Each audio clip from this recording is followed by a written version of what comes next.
podcast show for business owners and managers who are passionate about developing people and growing a successful business. And now here's your host, Alistair Booth from the HR Booth. Welcome to our latest podcast. So, slightly different setup today. I'm delighted to be joined by Claire Brooke, one of our HR consultants at the HR Booth. Welcome, Claire. Good morning. So today's topic is actually going to be on certificate of sponsorship. So it's a topic that we are supporting a lot of clients with at the moment, and it's something that kind of comes up quite a bit just with the current kind of climate at the moment. So we thought it'd be a great opportunity to bring Claire onto the show just to talk through a little bit more about that process. Yeah. So welcome, Claire. Thank you very much. Do you want to give us a quick intro just for the audience, just in terms of who you are and what you do? Because I think obviously you've been on the podcast before. Yeah, but regular. Maybe not everybody has seen that. So if you're happy just to give a quick intro, who you are and what you do with HR Booth. Yeah, no bother. So I am Claire Brooke. I'm one of the HR consultants with the HR Booth. I've been with the company about 4.5 years now. 20 years experience in HR, various things, mostly employee relations, I would say, is my bag. And also bits and bobs about certificate sponsorship and immigration and things. So yeah, quite a varied role. Good, fantastic. Thanks, Claire. Sorry? So today we're obviously going to be talking about certificate of sponsorship. So how did you first become involved in that topic then? So I actually first became involved at my previous job at Specsavers. Mm-hmm. So because of the types of roles, optometrists, a lot of them are actually foreign nationals that actually come over and do that type of role, go through university, sponsored by university, and then come on with Specsavers or other opticians. So I just happened to have someone who was a graduate, and they were transferring from a graduate to be optometrist, and at that point, that's when I got introduced. The director at Specsavers had actually done them before, so he was able to walk me through the process, basically give me advice on the best, what to look out for, how to do it, and basically how to sort of follow the system as well. So that was my very first experience. I did no experience prior to that, and then in at the deep end. So it was really nerve-wracking but interesting at the Fantastic. same time. Yeah, and did you have what kind of success with that then back in Absolutely, that type of role? Yeah, we did. Interesting. So I only did, it was just the one person at the time, and absolutely. The main issue was actually from her side. She was based in Malaysia, so things like getting sort of police records and things were a wee bit more difficult for her, because she actually had to fly to a different part of the country to do that. All went through. She came back and she started working, which was great. So it was really, really good to get that success. But thankfully I had somebody there to guide me through the process, which was good. Yeah, fantastic. And what is it you can enjoy the most about this area of work then, Claire?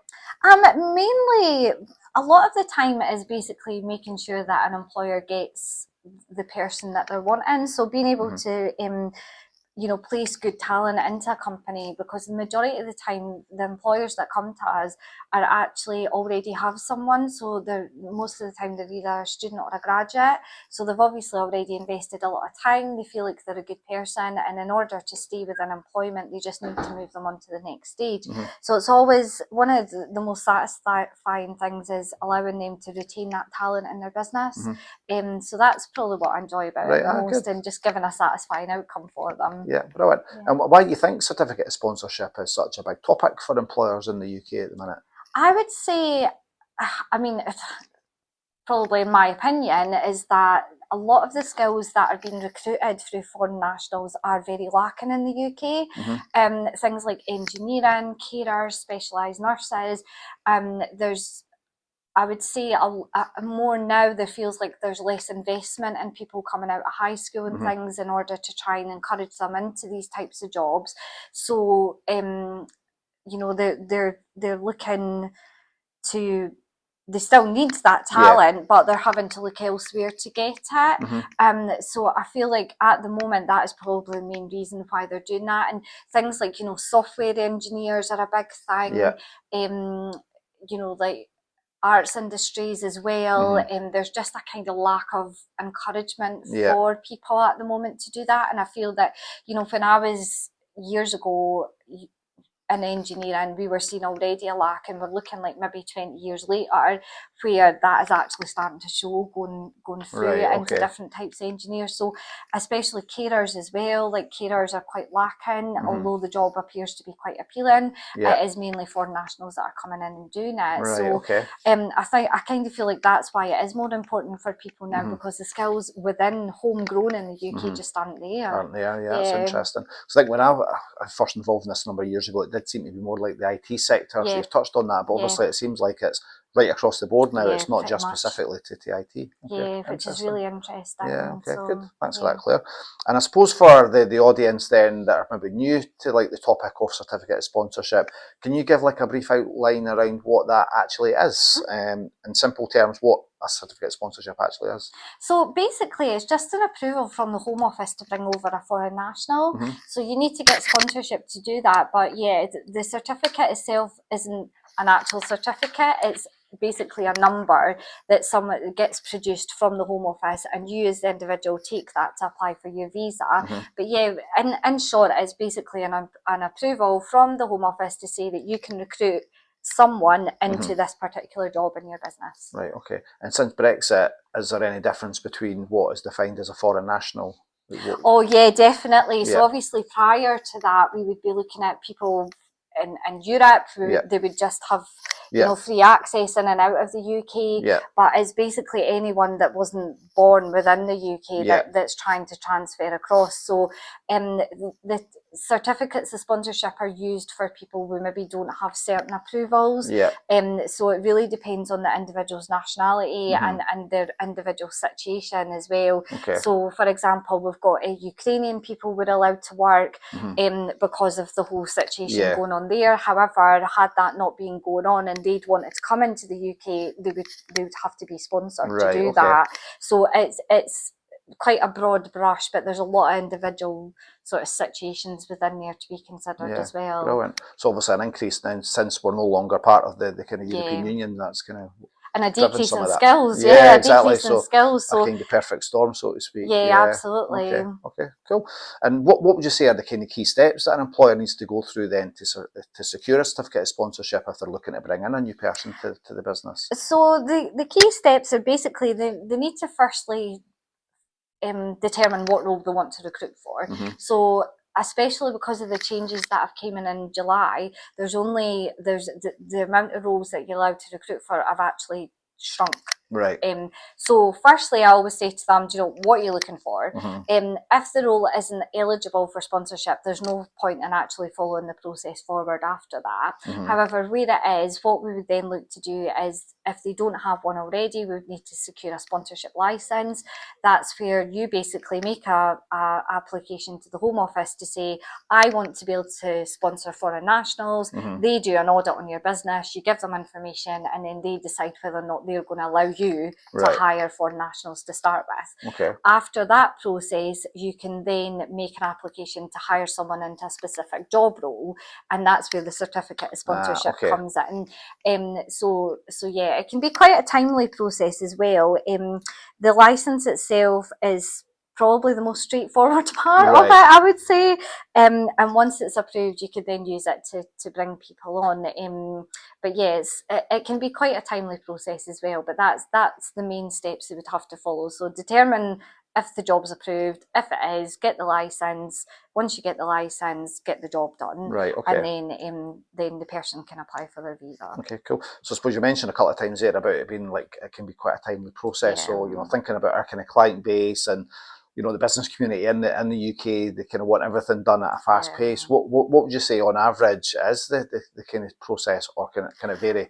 It can actually vary, to be fair. Like, as an example, recently I had a client who had everything in their bag to give me, and it was given within a matter of days, and the actual processing of the license and certificate only took, I would say, maybe 2 or 3 weeks. Okay. But then you've got other clients who maybe don't have like financial information ready available, so Sure. they need to go to their accountants to get that. So I would say it could take anything from maybe 3 weeks to a couple of months, Right, okay. at the very most. Yeah. At the very most. But again, there's ways when you're actually processing it, there's ways in which you can fast track it through the Home Office, obviously at an extra payment. Yeah. But there are ways in which we can speed up the process as well. What I always say to people is don't do it on a deadline. Yeah. Do not do it on a deadline, because you know, I've had people come to me before say, oh, this person's visa is going to expire in the next 2 months, and I'm like, all right, we'll do what we can, but it can, you know, that's from our side, but also the Home Office might come across something that they're actually like, no, I need extra information on this. You know, we've looked into the business, we're a bit concerned about this, because they do quite a deep dive to make sure that everything's legit, right, before they actually approve your license. And the same with the certificate of sponsorship and the visas. Do you know, the Home Office can actually you know, come across something or say, actually, no, you need to be doing this instead of, you know, doing A instead of B. And it's very much determined by them as well. So it can vary, I would right, say. okay, brilliant. Yeah. And is there any like common pitfalls or mistakes that, you know, employers maybe need to watch out for during the process? Yeah, so I would say definitely time is one of them. Okay. Just maybe assuming that it's going to be quicker than what they actually expect. Right. Cost is one as well. A lot of the times when we originally sort of advised them about it, they would say, oh, you know, oh, what's the cost? And I'm like, oh, well, I'll send it over. And then when I send it over, they're like, oh, no, thank you. Yeah. Because it's just too much of an investment. That's normally where the person isn't already in the business. Okay. Where the person's already in the business, they're actually very good at informing the employer, actually, this is going to cost you money. And with that, a lot of the time, by the time they come to us, they're kind of well aware of what to expect, but sometimes they're not. Yeah. And I think as well, one of the pitfalls is they don't fully understand the implications that come with it.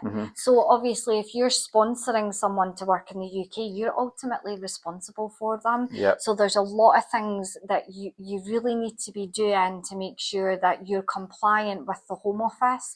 And I think that sometimes gets a bit underestimated when we're doing them. Things like reporting if they've been ill, if they've not turned up to work for 10 days, if they've been AWOL, things like that. Okay. Like those actually have quite an impact. Whereas with your normal employer, you know, we'd just be like, oh yeah, we'll manage it down this process. But with an sponsored employee, right, okay, the employer has legal obligations to report things to the Home Office. Yep. So I think that's sometimes one of the pitfalls as well, is they're like, you know, maybe contact us and like, oh, they've not been here, and I'm like, oh no, you need to be reporting that. So it's things like that they just really need to be aware of. Okay. And is there any responsibility on the employer at all to, you know, kind of support with like housing, or if they've got family with schooling and things? Is there anything like that at all they need to do? No, not legally. There are payments that are legally required to be paid by the employer. The sponsorship license, the COS and the immigration skills charge, but other than that, it's very optional. Okay, brilliant. And how does the HR booth actually go about supporting businesses through that sponsorship process then, Claire? So ours is very much, you know, provide guidance, support and assistance through the process. So, you know, we would make you aware of, you know, the costs of it, what the process would entail, the types of things we're looking for, and then provide you with sort of support in actually making that application, and then guidance on, you know, what you basically need to do next, and just ensuring you're compliant. So I do things like, you know, I'll ask the employer about, you were saying about, you know, supporting the employee. You know, I'll say to them, look, things like the NHS charge, we're talking 3-4 grand is a one-off payment that they have to make. Are you going to support them with that? And we look at things like agreements, you know, policies and things as well to keep them compliant. So we try our best to support them in that kind of way. Yeah, brilliant. And obviously thinking about the impact of that support then, what are some of the main benefits of a business kind of working with HR Booth to go through the sponsorship process? So the main benefit is definitely prompt advice and support. because we are quite versed in, we've done the licenses quite a few times now, we've done the sponsorships, and there's a few things to look out for. Definitely support and advice. And I always find that, when the employer comes to me, we've already helped them through the process. So if there's anything, we already have that background knowledge. I'm not like, oh, when did you contact me? 9 times out of 10, I'm like, oh yeah, I remember that person. Like, how can I help you? Like, what's happened? Or, what can we do to sort of move this forward if there's any issues? So there's always that, I would say, more personal connection with it. Brilliant. Fantastic. And last question, Claire. So finally, if we've got a business owner maybe tuning in to the podcast, what advice would you maybe give that business owner if they're considering applying for a certificate of sponsorship? So I would say don't enter into the process lightly. Be fully versed in the cost and the time and the responsibility that comes with that sponsorship as well, and also be committed to the individual. What I think some employers forget is that the person that you're sponsoring, if you take away that sponsorship, you can effectively be affecting their right to actually remain in the UK. So that might then have an impact on them personally and on their family as well. So I would always say, and again, and the majority of our employers do it, is that if you are going to do the sponsorship, be invested and be fully committed to that person and be trustful of their performance and their ability to remain within your employment for the 3 or 5 years that you're going to sponsor them, is the biggest thing. Because not doing so, bringing someone in and then letting them go within a few months impacts the individual, but also where you're doing that on a regular basis, the Home Office obviously get notified of that, and it might in turn lead the Home Office to consider whether or not you're actually a suitable sponsor. So it does have a wider impact as well. But always seek advice as well would be my main advice. There's no harm in asking us the question, because we can always help. So, great, brilliant advice as always, Claire. Thanks very much for that. Thanks for sharing your insight with the audience on certificate of sponsorship. That's all right, you're welcome. And what we'll do, thanks for tuning in to this latest episode, and we'll put some notes in the description, just linking some information on the UK Border Agency website and also the HR Booth website. But thanks for tuning in, and thanks again for your time, Claire. Much appreciated. No worries, thanks, Sally. Cheers. Thank you.